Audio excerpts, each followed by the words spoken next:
Assalamualaikum warahmatullahi wabarakatuh. Oke, kita lanjut ke part 3, masih di chapter 17. Nah, ini welfare policy in the United States. Oke. Nah, ini bisa kita lihat ya, welfare program can be categorical or main state. Nah, jadi untuk welfare program itu sendiri itu tuh bisa, yang pertama itu di sini kategorikal ya. Nah, kategorikal welfare ini apa? Jadi ini tuh program yang ditunjukkan bagi seseorang dengan karakteristik demografik tertentu ya di sini ya. Contohnya itu di sini tuh kayak such as single motherhood atau single parent ya lah ya bisa dibilang, or disability.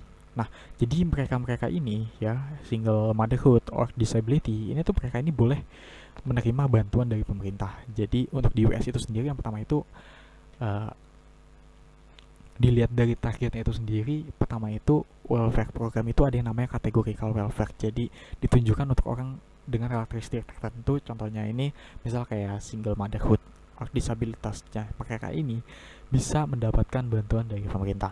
Dan yang kedua ya, ini means tested welfare. Nah, jadi target target daripada program welfare ini sendiri itu tuh ditentukan berdasarkan nilai aset atau pendapatan yang dimiliki oleh seseorang by income and asset levels.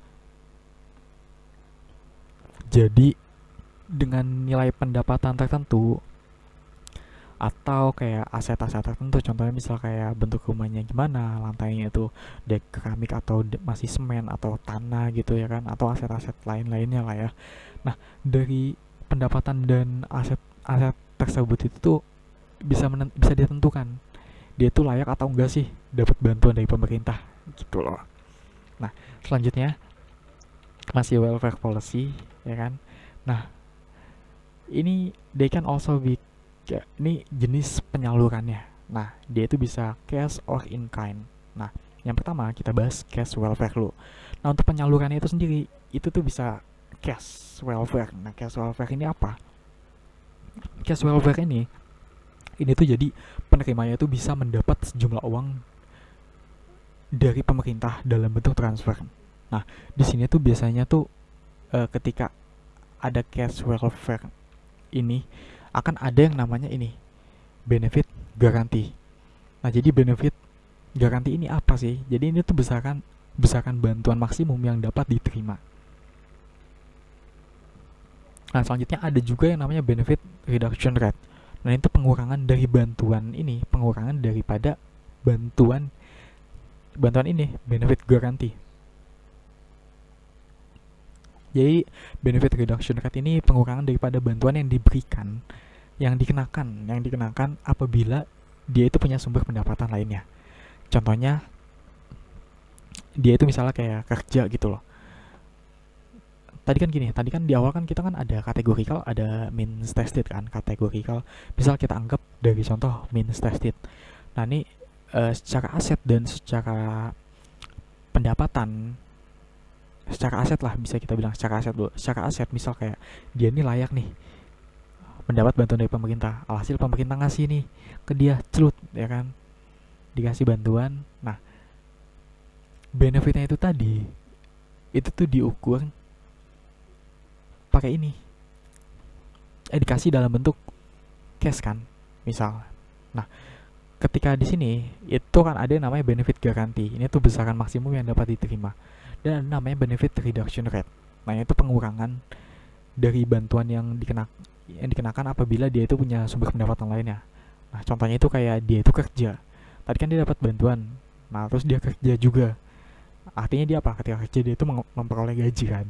Nah, gaji yang diperolehnya itu sendiri itu tuh akan dikurangi sebagian, jadi seperti itu ya. Nah, yang selanjutnya itu in-kind welfare. Nah, in-kind welfare ini jadi manfaat yang diterima itu dalam bentuk barang gitu loh. Jadi yang kedua ya, jadi untuk penyaluran itu sendiri bisa dikasih cash atau transfer ya, itu bisa dibilang. Dan yang selanjutnya itu bisa berupa barang. Nah, barang ini contohnya itu kayak dulu itu ada program namanya Raskin ya, beras miskin. Kalau sekarang itu kalau nggak salah Rastra atau apalah itu, pokoknya beras sejahtera gitulah ya, pokoknya gue lupa apa. Kalau di Indonesia itu kayak gitu. Oke, selanjutnya itu cash welfare programs ya. Oke. Nah, ini beberapa program di US ya, yang bisa dibilang nih cukup terkenal ya, ada dua di sini ya, ada TANF sama Supplemental Security Income. Nah, ini tuh program yang apa ya, bisa dibilang cukup besar gitu loh nilainya. Nah, yang pertama itu di sini TANF Temporary Assistance for Needy Families. Nah, TANF ini ditujukan untuk keluarga dengan penghasilan rendah dan hanya ada satu tulang punggung ya, low income families and one parent absent. Untuk keluarga penghasilan rendah dan hanya ada satu tulang punggung dalam keluarga itu gitu loh. Jadi mereka ada di sini. Nah, yang selanjutnya benefit guarantee and benefit reduction vary across states. Nah, jadi benefit garantinya dan benefit reductionnya itu bervariasi di antar negara bagian. Jadi bervariasi. Kan tadi berarti TANF ini kalau misalnya kita lihat ada benefit garanti, ada benefit reduction, berarti ini jenis penyalurannya melalui apa? Cash kan? Ini loh. Ya kan? Kan ada benefit garanti, ada benefit reduction kan. Nah, berarti dia penyalurannya cash ya untuk program TANF ini tadi. Nah, terus selanjutnya program yang kedua ini supplemental security income. Nah, supplemental security income ini tuh diberikan kepada mereka yang punya keterbatasan. Contohnya di sini serves age nih, lansia ya, bisa dibilang lansia, blind, buta, terus atau disable ini difabel lah ya, difabel gitu lah. Jadi ada dua nih program yang cukup terkenal di sana di US dan nilainya itu cukup besar, yaitu TANF, dan yang kedua itu supplemental security income yang diberikan kepada mereka yang punya keterbatasan, seperti misalnya kayak tua. Kalau tua itu kan kayak susah kerja gitu, kayak udah capek banget ngapa-ngapain gitu, maka dari itu mereka ini berhak untuk mendapatkan cash welfare program ya. Oh ya, ini cash ya, udah ada judulnya ya, gue baru sadar loh. Berarti ini keduanya ini dalam bentuk cash lah ya. Oke. Dan yang blind ini juga, ini kan keterbatasan kan, mereka juga susah gitu gimana, dan yang difabel juga ini mereka punya keterbatasan gitu untuk memperoleh income sehingga mereka ini layak buat dibantu gitu loh. Dan programnya itu ada namanya supplemental security income, nanti mereka akan dikasih transfer gitu loh, karena di sini ini cash programnya ada dua ya di sini ya, cashnya yang cukup terkenal di US sana, dan mungkin masih ada beberapa program lainnya ya. Dan selanjutnya ini mean tested ya, in-kind welfare program. Nah, ini yang in-kind-nya yang dikasih dalam bentuk bukan tunai, dalam bentuk barang gitu. Nah, yang pertama ini ada yang namanya food stamps. Nah, food stamps ini tuh contohnya itu bantuan pangan ya di US itu sendiri. Nah, setiap orang yang berhak menerima itu diberi di sini ya, diberi debit card. Nah, jadi debit card ini fungsinya itu nanti buat membeli makanan di tempat penjual makanan lah yang udah pasti ya. Nah, terus selanjutnya ini Medicaid. Nah, Medicaid ini tuh kalau di Indonesia itu hampir mirip sama kayak JKM gitu lah ya. Nah, ini tuh bisa digunakan untuk mengakses kesehatan ya. Nah, terus selanjutnya public housing. Di sini ini tuh semacam kayak subsidi perumahan gitu. Nah, terus ada nutritional program. Di sini tuh pemberian suplemen nutrisi ya. Contohnya itu misalnya kayak school lunch program nih, kayak di sekolah ada kan gitu kan, program-program semacam ini. Nah, oke, selanjutnya ini ya, mengenai moral hazard. Nah, moral hazard effect. Oke. Nah, jadi terkait dengan program TANF itu tadi ya, salah satu yang menjadi perhatian adalah ini, di program TANF dan program yang ada tadi itu salah satu yang menjadi perhatian tuh ini, adanya moral hazard, adanya efek moral hazard dari semua program yang ada tadi itu. Salah satunya itu contohnya TANF gitu. Nah, artinya dengan adanya bantuan itu dikhawatirkan, ditakutkan itu akan ada beberapa orang yang cenderung malah mengurangi supply labornya gitu loh, atau mengurangi jumlah jam kerjanya gitu. Kayak mereka lebih milih leisure time ya untuk mendapatkan tambahan pendapatan. Loh, kok bisa kayak gitu? Gimana? Nah, gini. Ini tuh bisa kita lihat ya di sini, consider a simplified version of TANF. Nah, di sini bisa kalian lihat untuk menghitung benefitnya itu sendiri ya, benefitnya di sini dilambangkan dengan B ya. Untuk menghitung benefitnya itu sendiri, rumusnya itu adalah G. G ini is garanti ya, ini tuh besaran maksimum yang bisa diterima untuk menghitung benefit ya. Ini G ini garanti sama dengan garanti dikurangi sama T. Di sini T-nya ini benefit reduction rate dan W-nya ini wage gaji dan H-nya ini housework. Jadi jam kerjanya. Nah, jadi gini. B ini benefit ya, kayak manfaat yang diterima atau bisa dibilang manfaatnya sini uang yang diterima lah, ya, keuntungan yang diterima gitu loh.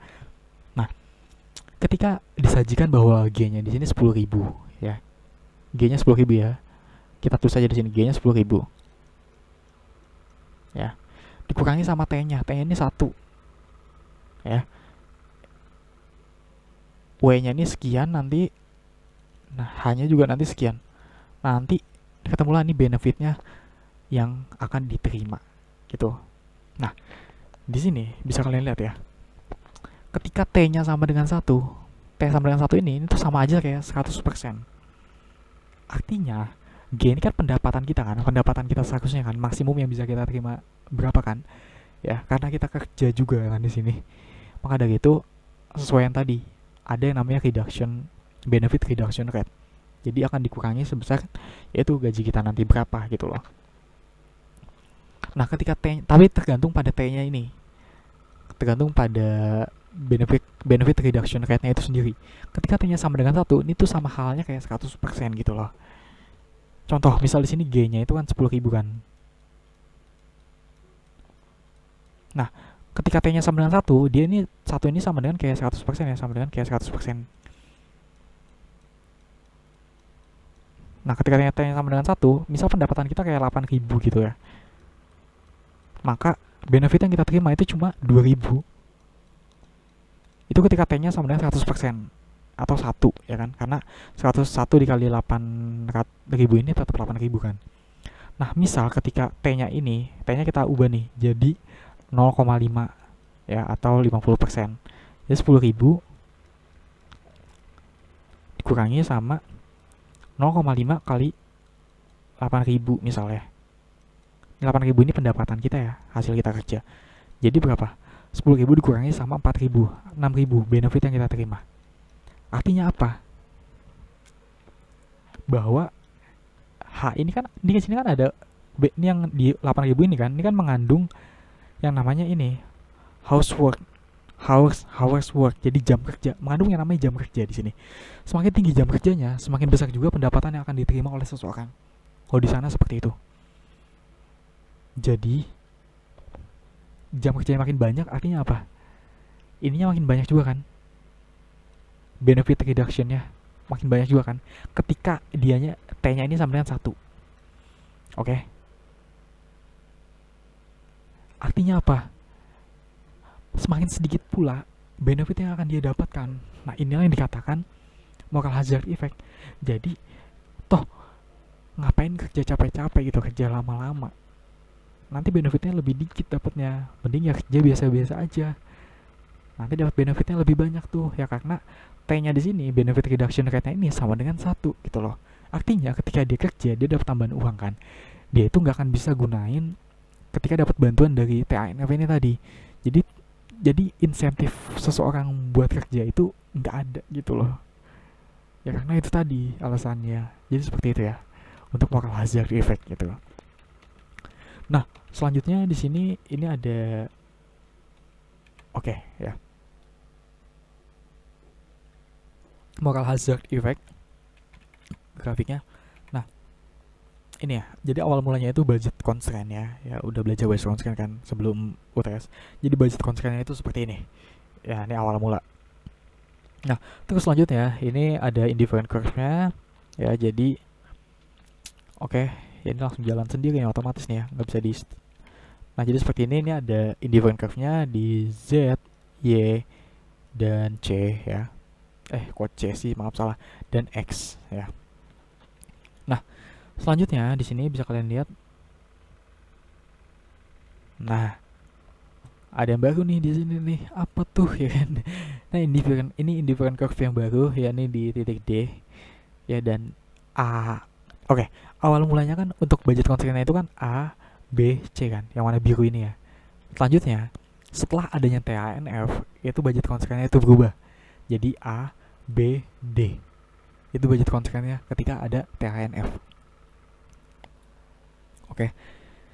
Nah, di sini ini masih berkaitan sama moral hazard ya, moral hazard effect. Nah, di sini bisa kalian lihat ya, ketika ada TANF, itu budget constraint berubah dari tadinya ABC menjadi ABD yang warna merah ya. Tadi warna biru jadi warna merah. Nah, loh apa terus kayak gini? Ini maksudnya apa gitu loh. Jadi gini, ini ada 3 kelompok orang lah bisa diibaratkan ya. Ada kelompok Z, kelompok Y, sama kelompok X. Nah, di sini bisa dilihat ketika adanya TANF, ya ini berkaitan sama moral hazard ya. Ini ingat, berkaitan sama moral hazard. Ketika adanya TANF, maka si X ini dia cenderung akan ini ya, ikut TANF dan dia akan dapat consumption per year-nya itu lebih tinggi. Sebelumnya itu dia 5.000 kan. Dia ikut TANF, consumption-nya jadi 11.170. Tapi laser time dia itu bertambah jadi 2.000. Oh ya, laser time ini bisa dibilang kayak ibaratnya kayak malas-malasan lah ya. Waktu nggak kerja lah bisa dibilang ya. Nah, ketika dia ikut TNF maka laser time-nya bertambah. Enggak, tunggu dulu. Awal mula kan dia di sini kan, di X sini kan, X biasa kan. 1.600 ya, ini masih ada sekitar 400 lah ya dari total laser time. Ini masih ada sekitar 400 dan sini. Nah, dan consumption mereka itu dan consumption si X ini cuma 5.000. Nah, ketika ada TANF, ya dia jelas ikut TANF dong karena ya ini consumption dia akan naik dan laser time dia akan bertambah. Waktu dia untuk nggak bekerja itu akan bertambah. Enak dong ya kan, penghasilan meningkat, laser time naik. Ya dia udah pasti milih TANF dong, sehingga ini dia ini mencapai tingkat utilitas yang baru, yaitu di titik sini, titik D sini. Nah, selanjutnya untuk yang Y ini gimana nih? Dia ikut TANF atau enggak? Ikut, sudah jelas. Kenapa? Karena itu tadi laser time yang dia dapatkan di sini kan tadinya kan dia itu ini ya 1027 ya laser time-nya. Bukan laser time-nya. Iya, laser time-nya 1027. Nah, ketika dia ikut TANF, dia itu laser time-nya itu ya sini dong, 2000 dong. Jauh banget kan naiknya kan. Utilitasnya itu lebih tinggi kan. Nah, sedangkan dia tuh masih rela loh pendapatannya turun karena turunnya ini cuma sedikit doang. Maka dari itu dia masih rela dan akhirnya dia ikut TANF. Alhasil apa? Laser time dia lebih banyak. Nah, untuk golongan Z ini dia nggak ikut ya karena golongan Z ini golongan-golongan yang bisa dibilang spesial lah ya. Golongan-golongan yang spesial. Jadi kalau misalnya dia ikut TANF di sini ya laser time dia bertambah tapi untuk consumption dia juga akan berkurang jauh banget gitu loh. Nah, jadi apa? Dengan adanya TANF ini sendiri, tunggu dulu. Untuk yang Z ini juga nggak logis gitu loh kalau misalnya dia itu pindah lah ya. Nah, jadi dengan adanya ikut TANF ini sendiri, ya untuk yang orang seperti X dan orang seperti Y ini akan meningkatkan utilitas. Ya, jelas. Tapi untuk golongan Z ini, itu tuh ya nggak logis kalau misalnya dia pindah. Nggak akan meningkatkan utilitas dia lah ya. Jadi apa kesimpulannya? Daripada TANF ini itu tuh bisa memberikan insentif orang untuk tidak bekerja gitu loh. Karena ini meningkatkan laser time-nya mereka ini. Yang tadinya 1027 jadi 2000, tadinya 1600 jadi 2000. Laser time itu waktu malas-malasan ya bisa dibilang seperti itu lah ya. Kayak waktu nggak kerja gitu. Jadi itu tadi, dengan adanya TANF justru malah memberikan efek moral hazard. Memberikan insentif orang untuk tidak bekerja gitu. Nah, selanjutnya di sini ini apa nih? Solving moral hazard ya, by lowering the benefit reduction rate. Nah, jadi ini bagaimana sih cara mengatasi hal tadi gitu loh. Nah, yaitu dengan cara ini, lowering by the benefit reduction rate. Jadi dengan cara penurunan reduction rate. Nah, sebelumnya bahwa reduction rate-nya itu kan tadi kan di awal itu kan 1 kan. Sehingga apa? Di awal tadi tuh loh yang kata ini. Masih ingat gak sih? Nih ini ya. Ini kan reduction rate-nya itu kan 1 kan di sini kan. Tadi udah gue kasih tau juga bahwa semakin kecil reduction rate maka semakin bagus ya kan, semakin besar juga pendapatan yang akan didapatkan ya. Tadi gue udah jelasin kan, semakin juga benefit yang akan didapatkan gitu. Nah, salah satu cara untuk mengatasi hal-hal moral hazard ini itu tuh dengan cara lowering the benefit reduction rate. Nah jadi benefit reduction rate-nya itu seperti yang udah gue bilang di awal tadi, itu tuh dikecilin, tadinya 1 jadi setengah gitu loh. Jadi dari setiap dia kerja dia tuh bisa bawa pulang setengahnya. Nah, ketika benefit reduction-nya rendah, maka akan ada tambahan labor supply dari orang-orang dari tipe X ini ya, dari tipe X ini maupun dari tipe Y gitu loh.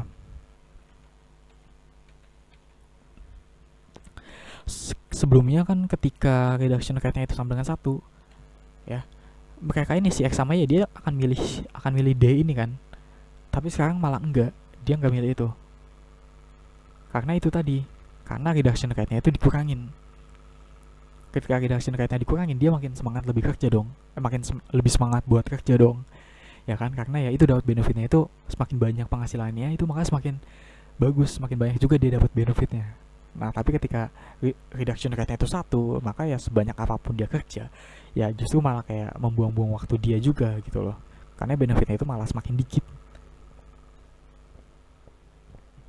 Nah, di sini tadinya si X ini kan dia bakal milih ke titik D kan. Nah, tapi karena adanya lowering the benefit ini, karena reduction rate-nya itu dikurangin, maka si X sama si Y ini dia nggak akan pindah ke titik D ini. Dia akan pindah ke titik Y2 nih untuk Y, dan X-nya ini akan pindah ke X2. Kenapa? Itu tadi, karena di X2 ini consumption-nya itu lebih tinggi kan, di sini kan lebih tinggi kan. Walaupun leisure time-nya itu berkurang, tapi di sini kayak imbang gitu loh. Nah, untuk yang Y1 ke Y2 ini, nah dia itu juga sama. Dia leisure time-nya nambah walaupun cuma sedikit, nggak sebanyak ke D. Tapi bisa kalian lihat sendiri nih, consumption itu melebihi D itu tadi. Kayak makin tinggi gitu loh. Nah, untuk yang Z ini sendiri ya, ini dia itu akan pindah ke titik Z2 ini. Karena apa? Kenapa dia pindah? Toh kan consumption dia akan menurun dong kalau dia pindah ke sini. Ya, dia akan menurun consumption dia, tapi masih masuk akal dan masih mau menerima untuk yang tipe Z ini, karena dikompensasi daripada leisure time yang dia dapatkan ini banyak gitu loh. Tadinya itu kan 200 kan. Nah, leisure time itu sekarang jadi segini nih, jadi sekitar kayak 600-700an gitu. Jadi dia pindah, consumption-nya itu dia turun, it's okay. Ada kompensasi daripada leisure time yang dia dapatkan. Jadi semuanya itu pindah. Ya. Jadi untuk mengatasi hal tadi itu ya itu dengan cara ini. Dengan cara diturunin reduction rate-nya, maka semuanya itu akan bekerja yang terbaik gitu loh. Nggak akan terjadi yang namanya moral hazard. Nah, karena dengan bekerja itu mereka itu masih bisa save sebagian dari uang mereka, karena itu tadi reduction rate-nya itu di sana itu diturunin, yang tadinya 1 itu jadi setengah gitu loh, sehingga benefit yang didapatkan juga lebih banyak ketika mereka lebih banyak bekerjanya, jam kerjanya lebih banyak gitu. Beda sama halnya tadi ketika satu ya itu lebih susah juga, dia kerja sebanyak apapun ya hasilnya sama aja gitu. Nah, oke, selanjutnya the iron triangle of redistributive program. Nah, iron triangle, nah ini tuh apa sih? Ini tuh jadi di sini tuh kita artinya di sini ya, ketika mengubah benefit reduction rate-nya, tadi kan kita kan mengubah benefit reduction rate kan, atau kita mengubah garantinya. There is no way to change either benefit reduction rate or the benefit guarantee. Jadi ketika kita mengubah reduction rate atau garantinya, itu tuh nggak ada cara manapun yang bisa menjamin bahwa nantinya itu kita tuh akan mampu untuk mengurangi disinsentif untuk bekerja. Jadi pada dasarnya ya itu tadi, mau garantinya dikurangin, mau reduction rate-nya dikurangin, dinaikin, gimana pun itu nggak ada yang bisa menjamin bahwa itu akan meningkatkan insentif, menambah insentif untuk bekerja, karena ya dalam aplikasinya juga pasti akan ada banyak problems. Nah, tapi itu tadi, balik lagi, dengan cara kita menurunkan benefit garanti itu tuh akan lebih baik dibanding dengan cara kita menurunkan benefit reduction rate itu akan lebih baik dibanding ketika reduction rate-nya itu tinggi kan. Itu emang lebih baik, tapi nggak ada yang bisa menjamin bahwa hal itu juga bisa meningkatkan insentif untuk bekerja gitu loh.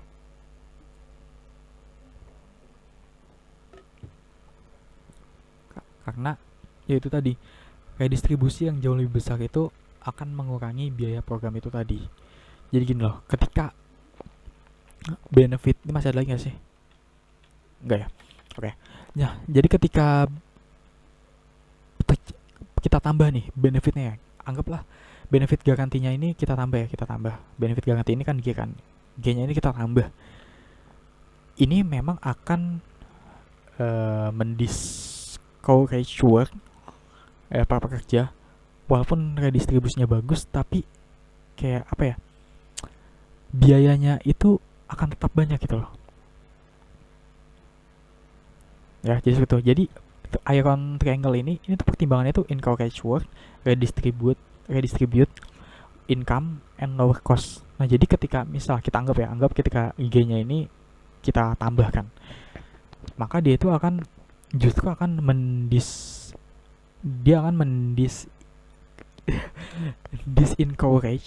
disencourage work. Nah redistribusinya tapi makin bagus, nah tapi ini biayanya itu akan tetap banyak, nggak akan lower gitu loh. Nah terus kalau misalnya kayak benefit reduction rate ini kita turunin kayak tadi yang kita kasih contoh, nah maka ini itu akan mengencourage work, redistribution income-nya itu makin bagus ya, udah jelas ya tadi bisa kita. Nah tapi belum tentu juga bahwa biaya untuk programnya ini tadi itu akan lower gitu loh. Nah jadi itu, jadi susah buat mencapai ketiga hal ini, simultaneously encourage work, redistribute income, dan lower cost. Ini sulit untuk mencapai ketiga ini secara bersamaan dengan cara kita mengubah reduction rate-nya sekian ataupun mengubah benefit garantinya. Jadi akan susah untuk mendapatkan mencapai ketiga ini nih, simultaneous encourage work, redistribute more income, dan lower cost. Jadi itu akan sulit ketika kita itu tadi cuma ngubah-ngubah daripada reduction rate dan benefit garantinya. Jadi gitu. Nah selanjutnya moving kategori welfare payments. Nah sebentar. Oh ini.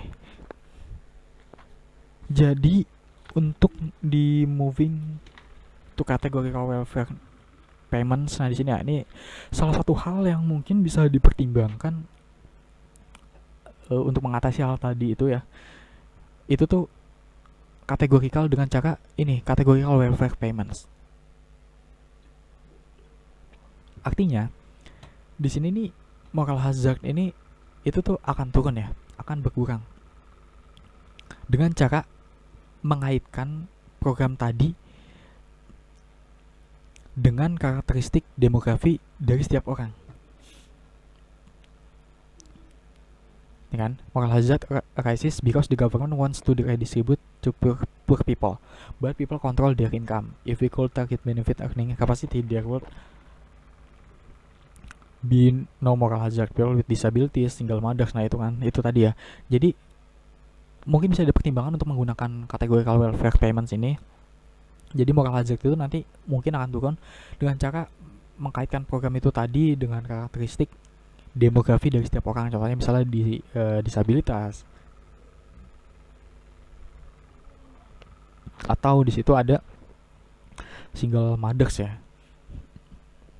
Nah dengan karakteristik seperti ini itu tuh akan sangat susah buat seseorang untuk mengubahnya, sehingga kemungkinan mekanisme daripada targetnya ini ya itu tuh akan jauh lebih tepat sasaran gitu loh.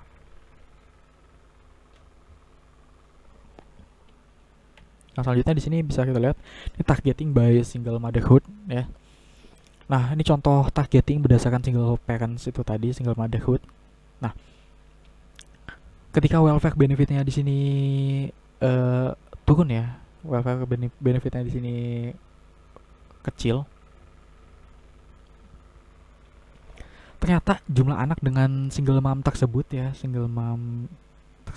bisa kalian lihat di sini nih. Ketika jumlahnya ini turun, ya kan bisa kalian lihat yang turun aja, welfare benefitnya turun. Jumlah children with single mothers-nya ini tuh nggak sejalan gitu loh. Jadi kayak dia turun malah single mother children with single mothers ini kayak makin naik gitu loh. Jadi nggak mengurangi jumlah anak yang hidup dengan single mom gitu. Artinya apa? Besaran benefit itu nggak akan menentukan hal itu gitu loh.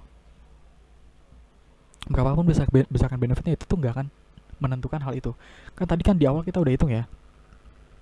Ada benefit garanti, ada benefit reduction rate. Nah itu tuh kayak nggak akan menentukan hal ini gitu loh. Karena di sini bisa kita lihat dari benefit ya. Misal dari sisi benefitnya ya. Ketika dia turun maka children with single mothers-nya itu malah naik gitu loh. Jadi kayak nggak ikut turun juga gitu loh. Kayak nggak sejalan gitu loh. Paham kan? Nah itu tadi salah satu hal yang bisa dipertimbangkan itu pakai categorical welfare payments. Nah jadi di sana itu di targeting gitu loh, dituju gitu. Dibanding kita menentukan besaran benefitnya berapa lebih baik kayak dituju ke siapa, ke disabilitas, ke single parent itu tadi. Itu akan lebih tepat sasaran gitu, akan jauh lebih tepat sasaran dibandingkan kita nentuin benefitnya itu sebesar berapa gitu lah, dan penerimanya itu secara general gitu. Itu akan lebih lebih targetnya itu akan kurang tepat sasaran sih. Lebih baik kita kayak mengkategorikan penerimanya itu siapa aja gitu loh, kayak misalnya disabilitas atau ya itu tadi single parents itu ya, single motherhood. Nah terus selanjutnya di sini using Ochdale mechanism. Nah ini cara kedua itu dengan menggunakan Ochdale mechanism. Nah tadi kan cara pertama kan itu tuh categorical welfare payments. Nah terus cara kedua ini menggunakan yang namanya Ochdale mechanism. Nah untuk Ochdale mechanism ini tuh kita di sini ya kayak membuat seolah-olah welfare program itu tadi tunggu dulu, jangan ke situ dulu. Nah tadi kan pertama kan kita udah pakai categorical welfare payments ya buat mengatasi yang namanya Iron Tree Angel itu tadi ya. Nah tadi kan ada ini nih, gue pengen kalian paham dulu ya. Nah ini kan ada Iron Tree Angel kan, karena ya itu ketika kita ngotak-atik benefit reduction rate dan benefit garantinya itu tuh kayak serba salah gitu loh. Kita tuh nggak akan bisa mencapai ketiga ini simultaneously, encourage work, redistribute more income, dan lower cost secara bersamaan. Nggak bisa dengan kita mengotak-atik reduction rate dan benefit garanti. Nah salah satu solusinya untuk supaya tercapainya hal itu gitu loh, supaya tepat sasaran gitu loh, untuk menentukan supaya tepat sasaran ya targetnya itu tuh bisa dengan cara ini, categorical welfare payments. Jadi di sini tuh kayak moral hazard itu bisa menurun kayak dengan cara mengaitkan program itu tadi dengan karakteristik demografi dari setiap orang. Contoh misalnya kayak disabilitas, single mom ya. Jadi mereka ini dengan karakteristik seperti ini itu akan sangat susah buat seseorang itu mengubahnya ya kan, karena ya itu tadi ya difabel. Misal cara ngubahnya gimana gitu loh, kayak single mom juga ngubahnya itu kan susah kan. Nah sehingga kemungkinan targetnya itu akan jauh lebih tepat sasaran, dan kemungkinan moral hazardnya itu akan lebih kecil sih, bisa dibilang seperti itu ya, karena mereka ini kondisi yang emang nggak bisa diubah gitu loh.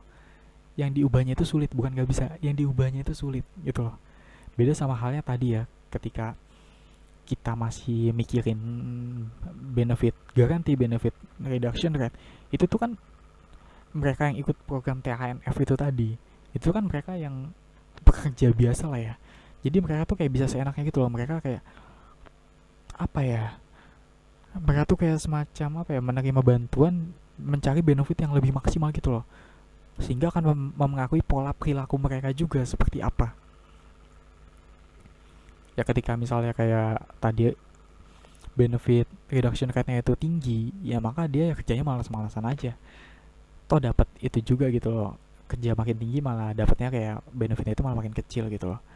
Jadi seperti itu ya. Nah alangkah lebih baiknya itu tadi ditargeting gitu untuk yang penerima bantuan dari pemerintah itu sendiri, itu di kategorikal gitu loh, berdasarkan demografi setiap orang.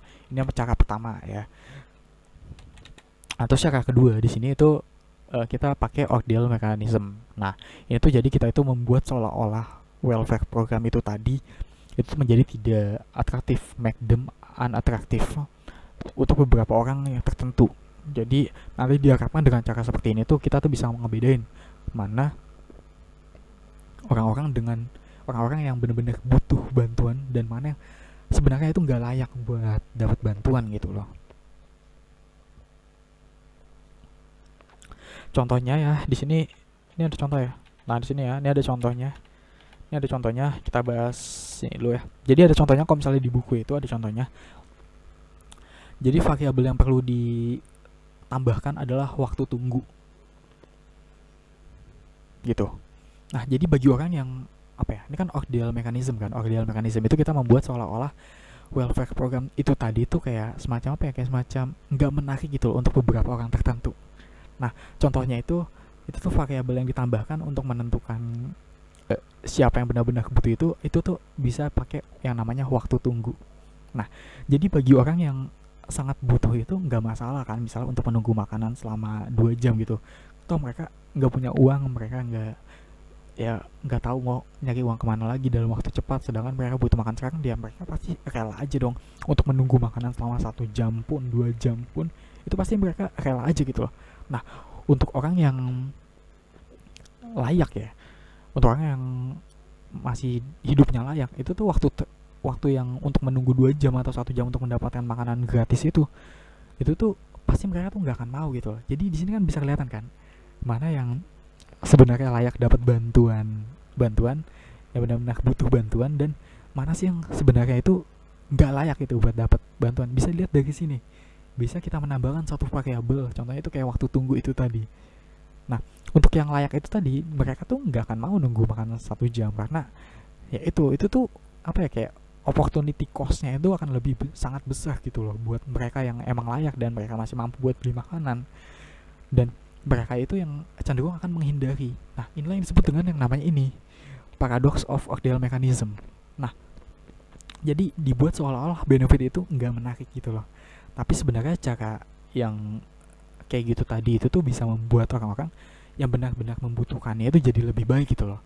Jadi kayak apa ya, bantuan itu akan tercapai itu tuh lebih tepat sasaran gitu loh, karena pentargetannya itu jauh lebih bagus gitu loh. Jadi benefitnya itu lebih optimal banget buat yang membutuhkan, jadi benar-benar buat yang membutuhkan aja. Jadi bisa dilihat dari situ ya, bisa digunakan yang namanya gini, ordeal mechanism. Nah, ini sama ya contohnya kayak tadi ya. Nah, selanjutnya increasing outside option. Nah, cara selanjutnya untuk menurunkan moral hazard ya, itu dengan menambah outside option. Nah, artinya apa outside option ini? Nah, jadi kita mencoba supaya mereka ini secara pendapatan kurang bisa mendapat pendapatan dengan rate yang jauh lebih tinggi. Jadi gajinya tuh jauh lebih tinggi daripada sebelumnya gitu loh. Dengan cara mengubah budget constraint-nya. Nah, di sini bisa kalian lihat nih. Increasing outside option ini intinya tuh kayak dikasih apa ya? Dikasih opsi tambahan gitu loh. Nah, di sini bisa kita lihat ya.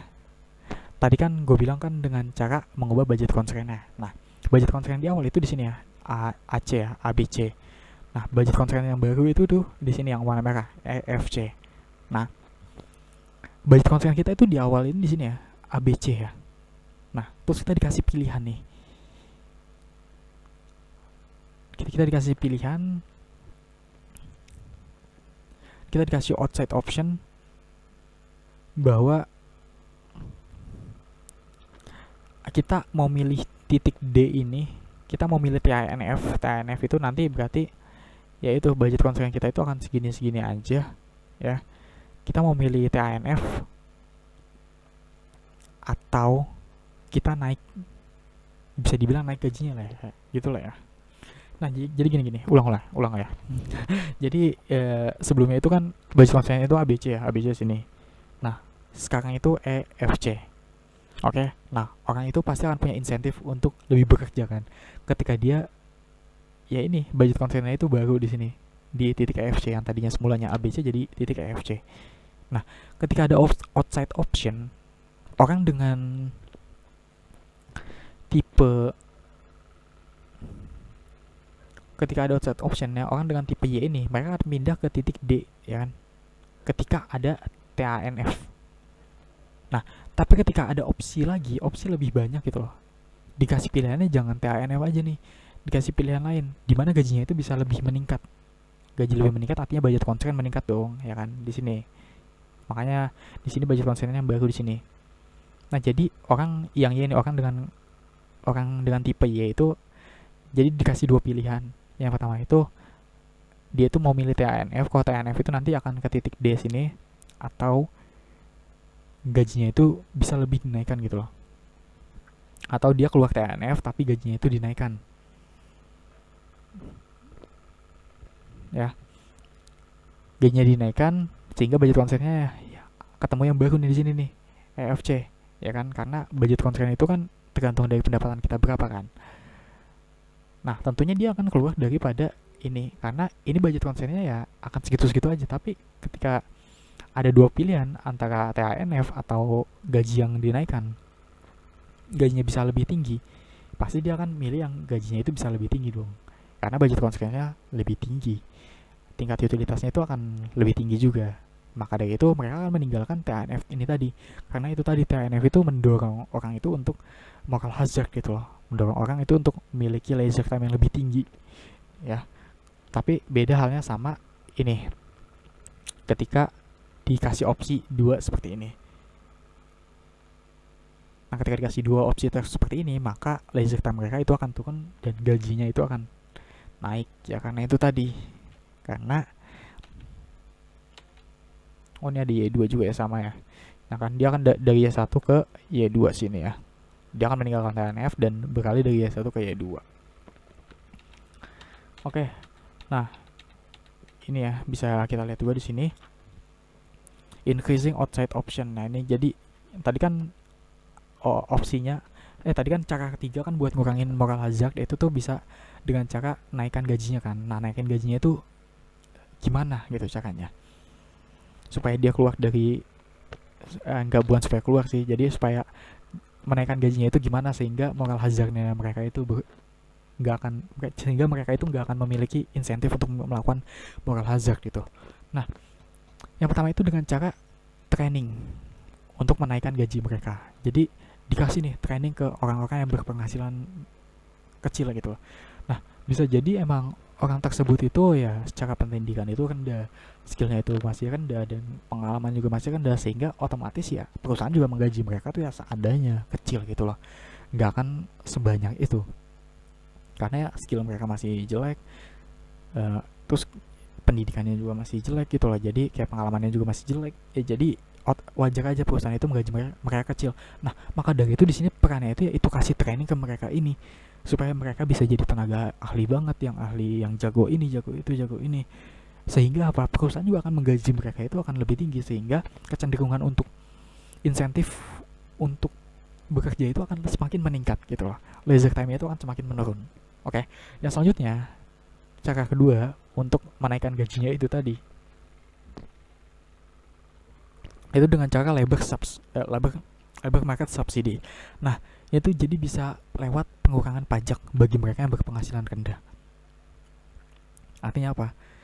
Pajak itu seperti kita ketahui ya, bahwa pajak itu akan mengurangi konsumsi kita kan. Jadi misal kayak kita dapat uang 10.000, 200-nya itu buat bayar pajak.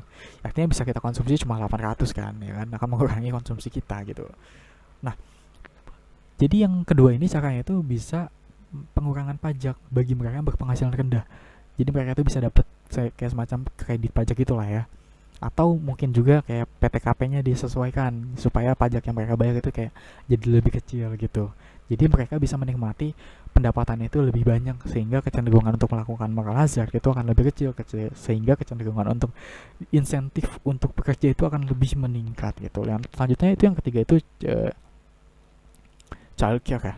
Nah, ini tuh khususnya buat ini ya, single motherhood itu tadi yang sebelumnya kita udah bahas. Nah, konsumsinya itu kan